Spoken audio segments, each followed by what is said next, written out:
The Gospel according to Mark. Be on watch, be alert, for you do not know when the time will come. It will be like a man who goes away from home on a journey and leaves his servants in charge after giving to each one his own work to do and after telling the doorkeeper to keep watch. Be on guard then, because you do not know when the master of the house is coming. It might be in the evening, or at midnight, or before dawn, or at sunrise. If he comes suddenly, he must not find you asleep.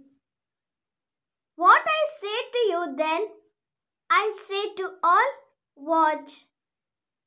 The Gospel of the Lord. Praise to you, Lord Jesus Christ.